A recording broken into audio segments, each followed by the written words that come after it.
What is up, everybody? I am George Mossey. This is the George Mossey Show. Say hello to my co-host Heather C. So we Hi. watched. Hi, we watched Extreme Sisters season 2, episode 3. We got to meet the triplets. Let's not jump ahead though. We did not get to revisit Jordan and Randy and Derek and Daniel, so we didn't get to see that Jordan planned proposal yet. We will see that next week. So let's talk about the Capasso triplets, the first ever triplets on Extreme Sisters. They are actually treated as one entity, one person. So there's Catherine, Hannah, and Nadia, but the family kind of admits to raising them as one person and letting them get away with literally everything that they wanted to do. So now they're stuck in this situation where they want the triplets to be more independent and kind of break away from their job of gaming and streaming. So I learned actually that streaming and gaming is a real job. I was looking at salaries of people who stream and game, and they make 4, 5, 6, 7 times more than people who go to work from 9 to 5. But unfortunately, the Capasso triplets family does not see them as gaming as real jobs, and they kind of want them to do something real. And they're only 26 years old, but they live with their nana for the past 10 years, so they feel like they should have been able to move out sooner than 26 years old. So what are your first impressions of the Capasso triplets? Our first ever extreme triplets on the show. It's exciting to see some new faces. I'm always game for meeting new people. I like them. I think that they're different. Other than their little gibberish talk that they have amongst themselves, I haven't really seen anything that was too off the wall. I mean, they're very good-looking women, and every pretty face, always gets special treatment. It seems like so.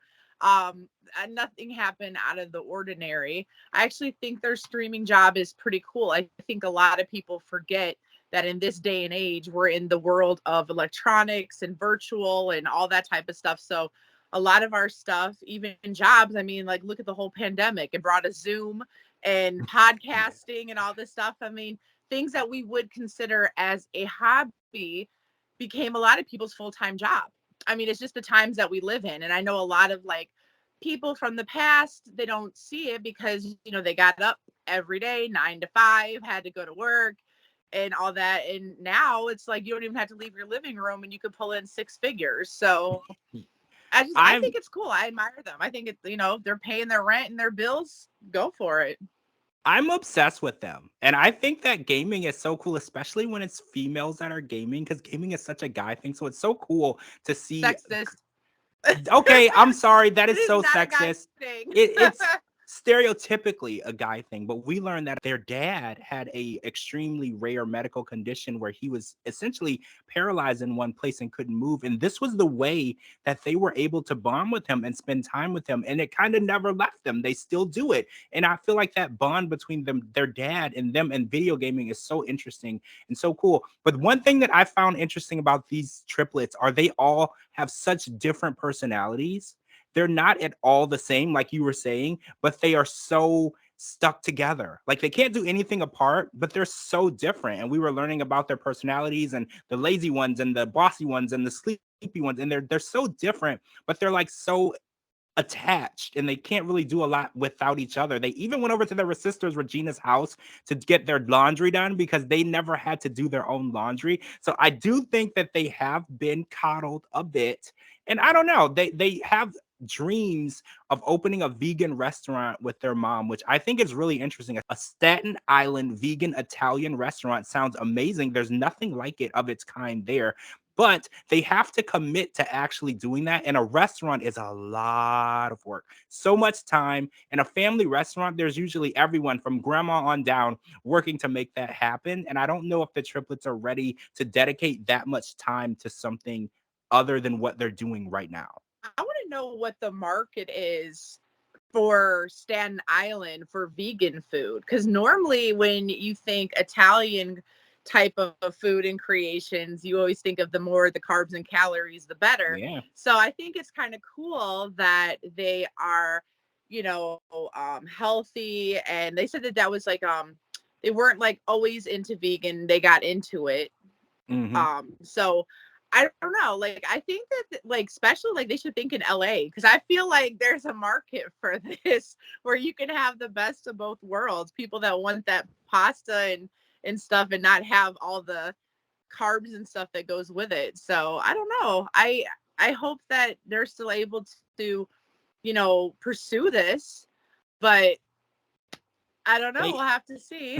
they got to be on board, and their mom feels like they're just not on board. So we're going to watch them, and maybe this season we'll see this restaurant open, and we'll see just how much interest there is in an Italian vegan restaurant. I mean, people are eating healthier these days, so it's very possible. So I want to talk about Anna and Lucy. So we've been watching them do an experiment with these two dolls that their mom Jeannie gave them, and they are really taking on to it. And we saw last week Ben was kind of not taking on to the experiment, and he was kind of making the babies wrestle.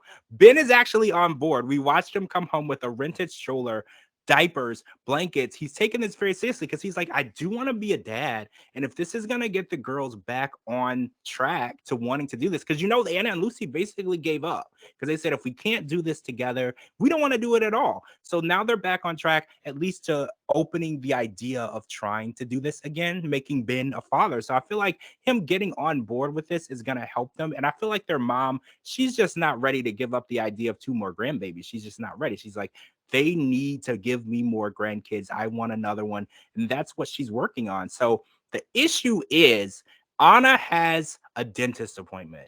And this dentist appointment is for an infected tooth. 3rd time infected. So when I get an infected tooth, it comes out.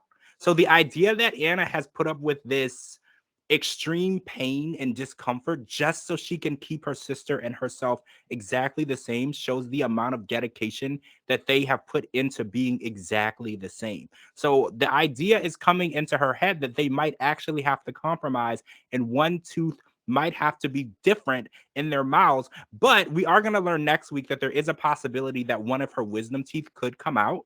And I've had all of my wisdom teeth taken out, so that's not like completely off the wall. So it won't be a tooth for a tooth. Like they said, it won't be the exact same tooth, but they will have one tooth coming out in place of another tooth. So what do you think of this tooth for a tooth idea? Do you think that this is crazy? Like, what do you think is going on?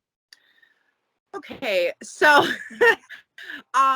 I really like Anna and Lucy. I always have. Like, I thought that they're really out there. They don't really care what people think. They just love each other and they have a great bond. So I'm all for them and their sisterhood, but some places I myself have to draw the line, because you got to look at the bigger picture. Okay, so her tooth is obviously a medical thing. Mm-hmm. If you have an infection or you pull the wrong thing or whatever, it could really do damage, especially if it's not need to come out. Like, why you would go through all that and have all that pain, because guess what? It's not the same tooth. Right. One is an affected tooth, one is a wisdom tooth. So you're still not doing it the same. So why would you do that at all? It's not like you're like, knock out this tooth because this is the one that's coming out. Then, like, if one twin, got injured or heaven forbid, like passed away, is the other one going to try to, like, not be there either? Like, there's a time where you have to be like, okay, I'm this person, you're this person. We could twin, be together, whatever. But, like, not everything can be the same. I'm sure they don't have the same dreams. How do they guarantee that they use the bathroom at the same time? Like, your body is not always in sync with somebody all the time. So I don't know. For me, I think it's a little much. And you could tell by them breaking down at the doctor's appointment that it's something deeper than that. The idea of Anna doing something that Lucy couldn't, we saw Anna have literally an anxiety attack. Like, she was just like, Yeah. this is so much for me to take on. The idea that I can't be exactly like my sister.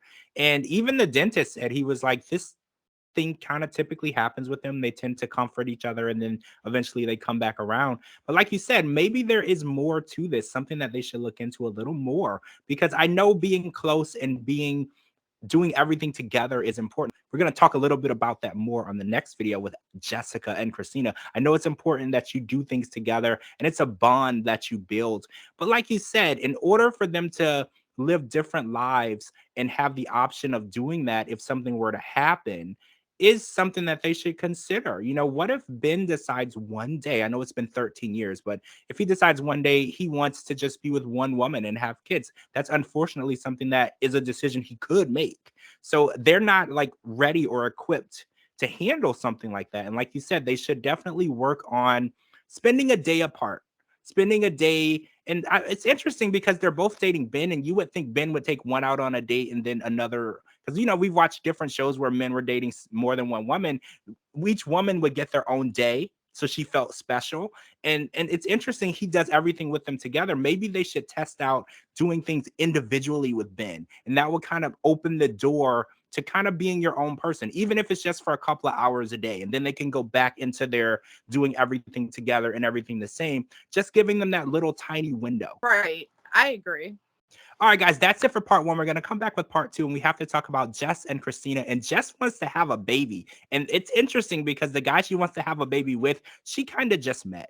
Then we need to talk about V and Ashley because Terrence said something that was extremely offensive to Ashley. And we need to talk about that because I feel like that was unacceptable. All right, guys, I'm George Mossey. Make sure you follow me on all social media platforms at George Mossey, at georgemossey.com, and anywhere you get your podcast. And make sure you're following Heather C too. She has an amazing finds page. If you like a good deal, you need to follow her there. And we're going to talk to all of you guys really soon.